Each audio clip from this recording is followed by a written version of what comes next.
in many different fields: agriculture, higher education, water and sanitation, in the camps in the Kurdistan region, culture also, a political dialogue. It's extremely diverse what we've been doing here in the Kurdistan region. And third, to build a relationship for the future, we support dialogue in the country, in Iraq, in the region also as a whole. We support dialogue between Erbil and Baghdad. We condemn the attacks. The attacks will lead to nowhere. Attacks against US or foreign troops in the Kurdistan region, which have been here to do training, also to combat Daesh, doesn't make sense. And also that I would like to recall the death of a Turkish soldier. Where would that lead to? To nowhere. So we condemn the attacks, and we would like the Kurdistan government and also Baghdad to work together to hold those responsible accountable for the attacks. To protect KRG, yes, and to deter terrorism, that's very important. That is why we need a strong relationship between Erbil and Baghdad. The two, they have to work together. Alone, Erbil can do, I would say, nothing, and Baghdad also can do nothing. They have to work together hand in hand. This is why to hold those responsible accountable is one important step. And of course, dialogue to solve all pending issues in the region. Together today with Prime Minister Barzani, we had a very fruitful exchange. He expressed a lot of requests for support from our side that we will convey to our capitals. I was not alone. I was there with member states around me.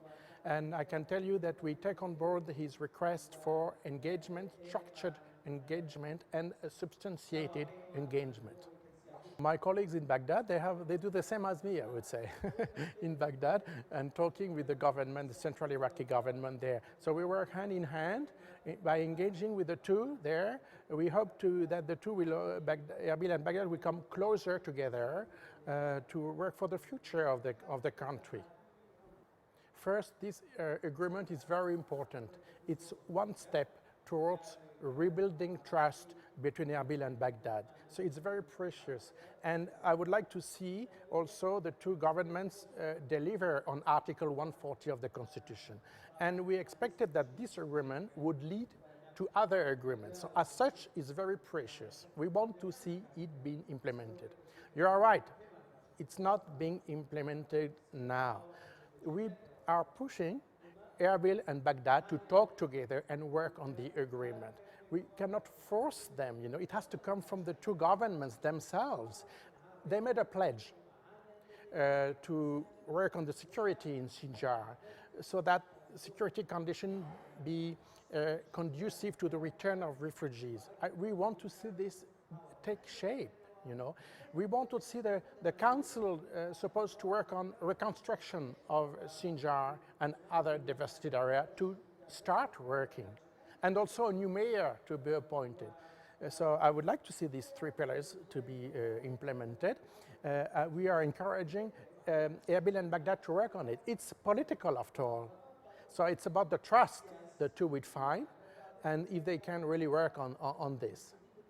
Well, so far it has not been implemented. You know that PMF troops were deployed in the region, that PKK is still there, and the agreement is mainly about a new security force.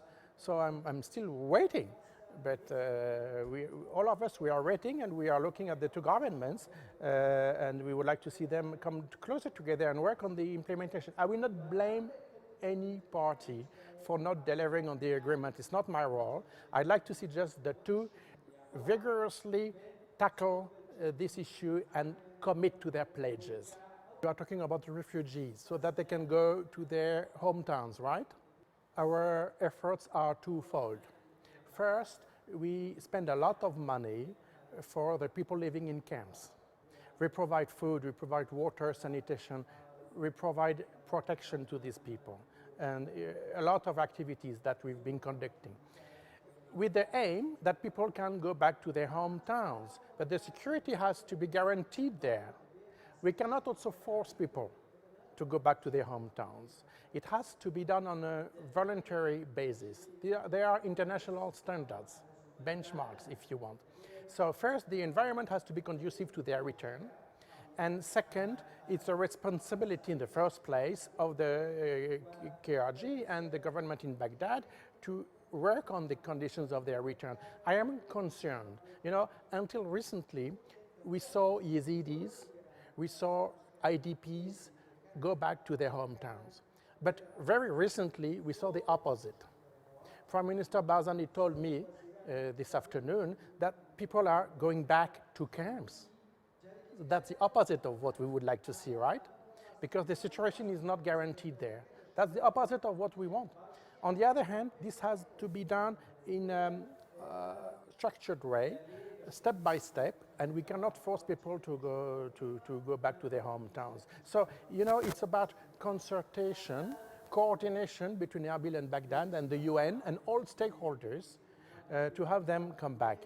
It's a very sensitive issue. I feel really sorry for the people the ones who want to go back but who can't. We are not living up to our pledges. The EU cannot do everything by itself, right? By its political might. We try to encourage the two to talk. It has to come from the KRG and from the Central Iraqi government. In the first place, what we can do is to show that talks would be conducive to a good future for this country because security would bring back trust in the future of these territories, investments would come back. This is what we want at the end of the day, to improve the standards, living standards of the people living there, right? In Kirkuk, in many places in this corridor. So we are here to explain that by talking, by work on political arrangement that has to be found by the Kurds and by the Central Iraqi government, this could be conducive to a bright future for the people living in this region. This is our role, and we spend a lot of money through projects also, and we could do more if the things would calm down and the political situation would be solved. Well, yes, we tried again to convince the two to come to an agreement. Through our meetings at all levels, in Baghdad and here in Erbil, we try to explain that first a budget is of paramount importance. Why? Because investors, they need to know what the budget is for their business plan, right? So the budget is a must. We need to know what the budget of Iraq is, what the budget of the Kurdistan region is. And for that reason, it's a good step, a good positive step that it was adopted at the COR in Baghdad, but we need to see the agreement between Erbil and Baghdad being implemented. And also, let me express the wish that a budget would be approved for this year in the Kurdistan region. That would be a breakthrough after 5 or 6 years of the region living without a budget approved at the Parliament of Kurdistan. So we are pushing for that, and we support Prime Minister Barzani in his endeavors to have a budget approved at the Parliament of Kurdistan. We support early general elections in Iraq.